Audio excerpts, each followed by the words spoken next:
حضرت محمد صلی اللہ علیہ وآلہ وسلم نے فرمایا، نماز عصر کے وقت یہ سورت پڑھا کرو۔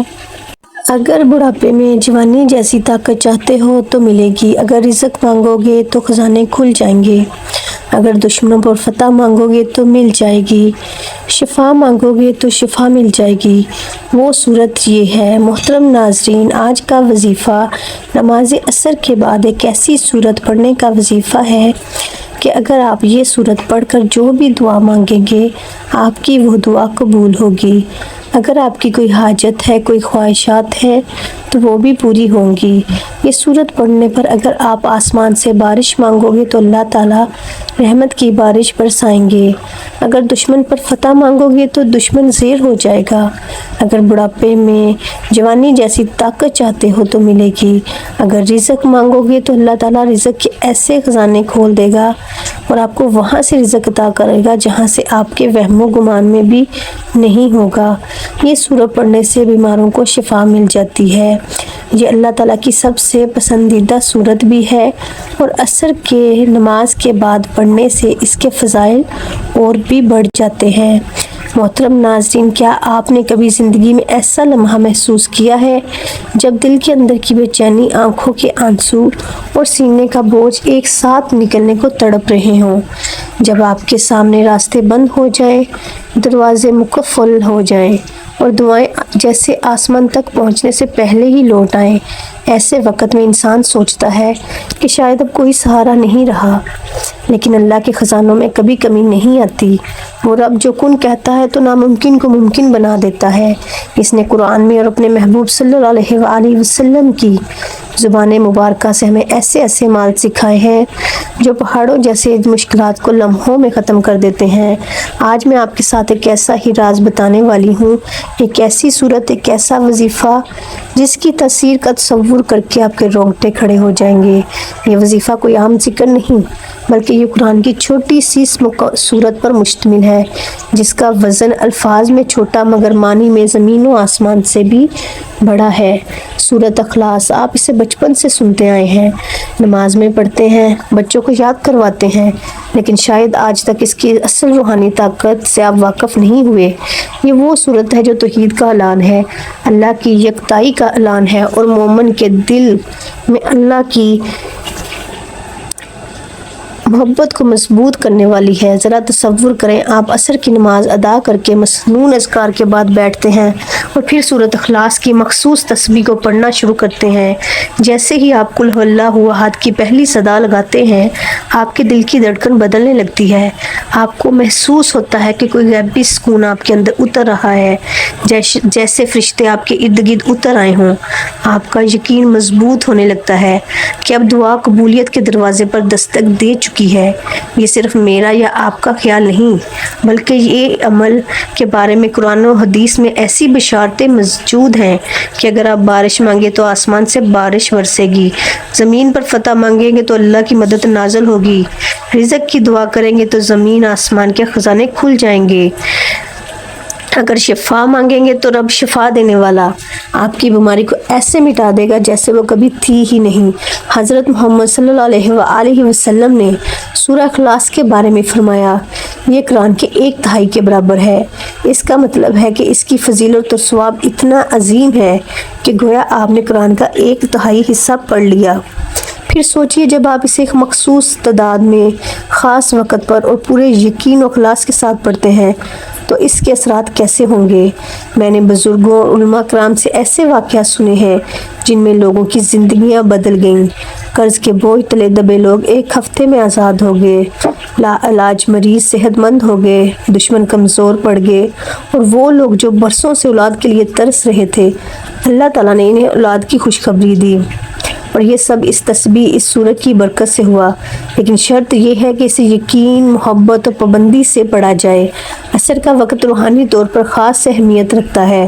دن کے اختتام پر جب فرشتے دن بھر کے اعمال لے کر اللہ کے حضور حاضر ہوتے ہیں تب آپ کا یہ ذکر، یہ سورت اور آپ کی دعائیں براہ راست آسمان کی طرف جاتی ہیں۔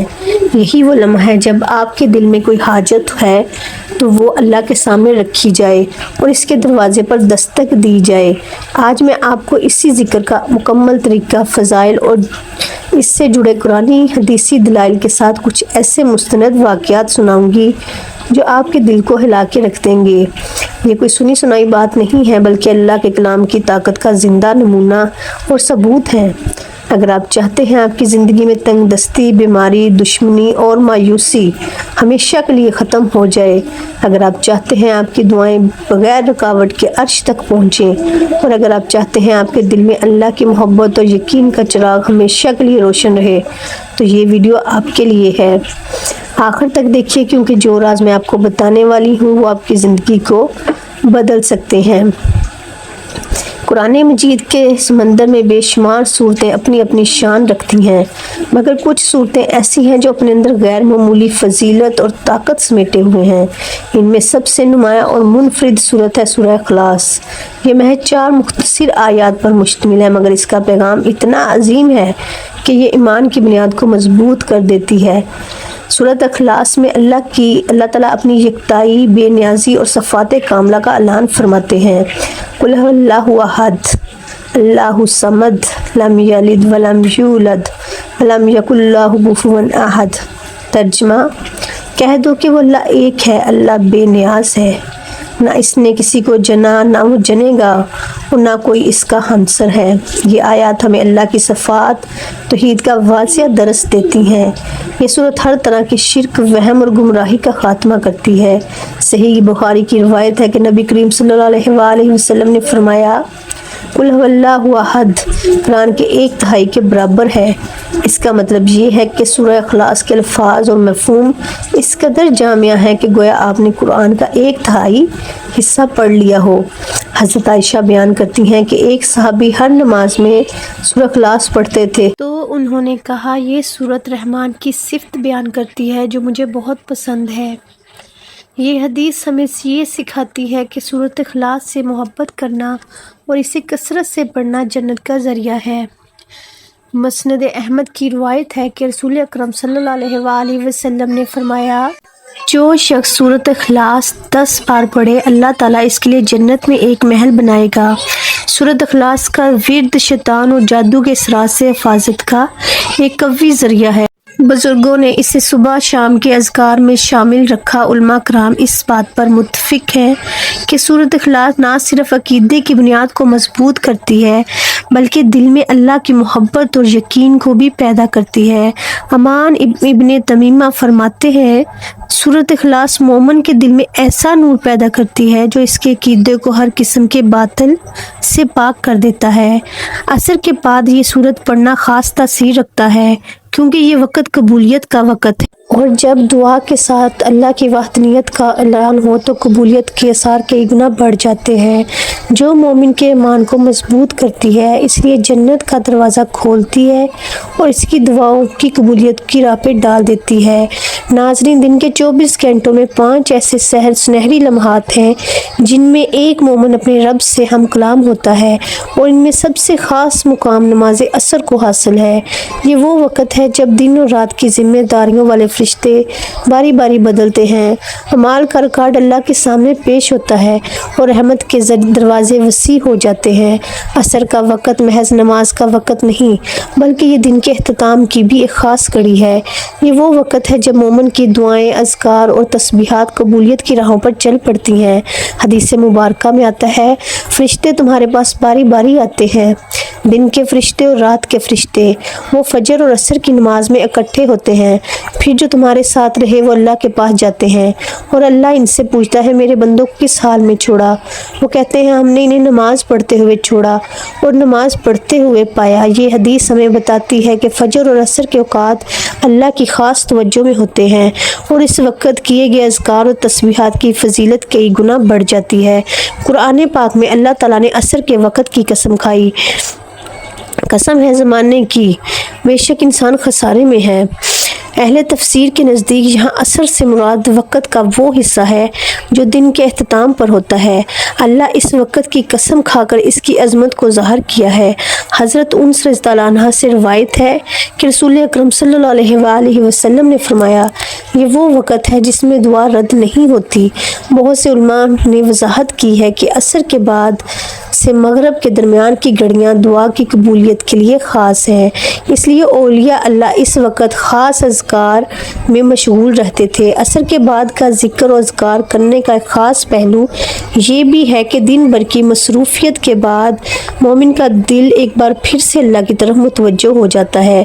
دن بھر کے گناہوں اور غفلت کے بعد عصر کی وقت کی عبادت دل کو نرم اور روح کو صاف کر دیتی ہے۔ جب دن کے فرشتے جاتے ہیں اور رات کے فرشتے آتے ہیں تو دونوں آپ کے ذکر کی گواہی دیتے ہیں۔ تصور کیجئے اگر اس وقت آپ سورۃ اخلاص کی تسبیح میں مصروف ہوں تو دونوں فرشتوں کے ریکارڈ میں آپ کا ذکر ثبت ہو جائے گا۔ یہ ایک ایسا اعزاز ہے جو ہر مومن کے لیے سعادت ہے۔ صحابہ کرام عصر کے بعد مسجد میں بیٹھ کر ذکر کیا کرتے تھے۔ حضرت عبداللہ بن مسعود فرماتے ہیں کہ جو بندہ عصر کے بعد ذکر الہی میں بیٹھا رہے اللہ اس کے لیے جنت میں ایک مقام تیار کر دیتا ہے۔ جب ہم سورۃ اخلاص کو عصر کے بعد پڑھتے ہیں تو اس کے دو بڑے فائدے ہوتے ہیں۔ عصر کا وقت خود قبولیت کا وقت ہے۔ سورۃ اخلاص اللہ کی وحدانیت کا اعلان ہے جو دعا کو مزید مضبوط بنا دیتا ہے۔ یہی وجہ ہے کہ اس کو اختیار کرنے والے اکثر لوگ اپنی حاجات کو جلد قبولیت میں دیکھتے ہیں۔ ایک بزرگ بیان کرتے ہیں کہ ایک بار قحط کے دن تھے، لوگ بارش کے لیے دعا کر رہے تھے لیکن بارش نہیں ہو رہی تھی۔ ایک شخص نے عصر کے بعد سورۃ اخلاص کی مخصوص تسبیح پڑھ کر دعا مانگی اور اس کی دعا ختم ہوتے ہی آسمان پر بادل چھا گئے اور بارش برسنے لگی۔ لوگوں نے کہا یہ اس تسبیح کی برکت ہے۔ نبی کریم صلی اللہ علیہ وسلم نے فرمایا جس دن میں 100 مرتبہ قل هو اللہ احد پڑھی اس کے لیے خیر کے 70 دروازے کھلتے ہیں۔ یہ حدیث اس بات کا اشارہ ہے کہ سورۃ اخلاص ہر حاجت چاہے وہ رزق ہو، بارش ہو یا شفا کے لیے دعا کی قبولیت کا ذریعہ بن سکتی ہے۔ حضرت عائشہ سے روایت ہے کہ جب رسول اکرم صلی اللہ علیہ وآلہ وسلم بیمار ہوتے تو معوذتین اور سورۃ اخلاص پڑھ کر اپنے اوپر دم کرتے اور ہاتھ پھیرتے۔ یہ ثبوت ہے کہ یہ سورہ بیماری کے علاج کے لیے بھی مسنون ہے۔ اللہ تعالیٰ فرماتے ہیں ہم نے آسمان سے پانی نازل کیا برکت کے ساتھ۔ سورۃ اخلاص پڑھ کر بارش کی دعا کرنا اس قرآنی سنت کے مطابق ہے کہ ہم وسیلہ بنائیں۔ اللہ کی رحمت کا قرآن میں ہے اللہ مومنوں کا دوست ہے اور انہیں اندھیروں سے روشنی کی طرف نکالتا ہے۔ سورۃ اخلاص کا ورد دشمن کی سازشوں کے اندھیروں سے نکلنے اور فتح پانے کا ذریعہ ہے۔ جو اللہ پر بھروسہ کرے وہ اس کے لیے کافی ہے۔ سورۃ اخلاص اللہ پر توکل کا سب سے بڑا اعلان ہے اور توکل رزق کے دروازے کھول دیتا ہے۔ ناظرین، دنیا میں بے شمار اذکار اور وظائف ہیں لیکن ان میں سب سے زیادہ مؤثر اور طاقتور وہی ہوتے ہیں جو قرآن اور سنت سے ثابت ہوں اور اللہ کے محبوب بندوں نے انہیں آزمایا ہو۔ سورۃ اخلاص کی تسبیح انہی منتخب اعمال میں سے ایک ہے۔ یہ محض الفاظ کا مجموعہ نہیں بلکہ ایمان، یقین اور محبت الہی کا اعلان ہے، اور جب اسے عصر کی نماز کے بعد پڑھا جائے تو اس کا اثر کئی گنا بڑھ جاتا ہے۔ سورۃ اخلاص کو کثرت سے پڑھنے والا فضیلت نبی کریم صلی اللہ علیہ وسلم کی کئی حدیث سے ثابت ہے۔ خاص اوقات میں پڑھنا جیسے فجر یا عصر کے بعد اہل علم کے نزدیک دعاؤں کی قبولیت کے اسباب میں سے ہے۔ یہ وظیفہ دراصل ذکر قلب اور ذکر لسان کا امتزاج ہے۔ زبان پڑھتی ہے، دل یقین کرتا ہے اور اللہ کا نور انسان کے وجود میں اترتا ہے۔ رسول اکرم صلی اللہ علیہ وآلہ وسلم نے فرمایا اعمال کا درومدار نیتوں پر ہے۔ اس وظیفے سے پہلے دل میں پختہ نیت کریں کہ یہ ذکر صرف اللہ کی رضا اور اپنی جائز حاجات کی تکمیل کے لیے ہے، نہ محض آزمائش اور دنیا دکھاوے کے لیے۔ وظیفہ شروع کرنے سے پہلے دل میں یہ نیت کریں کہ یا اللہ میں یہ سورۃ اخلاص تیری رضا کے لیے پڑھ رہی ہوں، اپنی حاجت، رزق، شفا، بارش، دشمن پر فتح تیرے سامنے رکھتی ہوں۔ وقت کی نزاکت کو مد نظر رکھتے ہوئے چلتے ہیں وظیفے کی جانب۔ آپ نے سب سے پہلے نماز عصر ادا کرنی ہے۔ نماز عصر ادا کرنے کے بعد آپ نے حضور پاک صلی اللہ علیہ وآلہ وسلم کی خدمت اقدس میں درود پاک کا نذرانہ پیش کرنا ہے۔ ایک بار ثواب کی نیت سے میرے ساتھ بھی درود پاک پڑھ لیجئے۔ بسم اللہ الرحمن الرحیم، اللہم صلی علی محمد وعلی آل محمد کما صلیت علی ابراہیم وعلی آل ابراہیم انک حمید مجید، اللہم بارک علی محمد وعلی آل محمد کما بارکت علی ابراہیم وعلی آل ابراہیم انک حمید مجید۔ درود پاک پڑھنے کے بعد آپ نے ایک تسبیح سورۃ اخلاص کی پڑھنی ہے۔ بسم اللہ الرحمن الرحیم، قل هو اللہ احد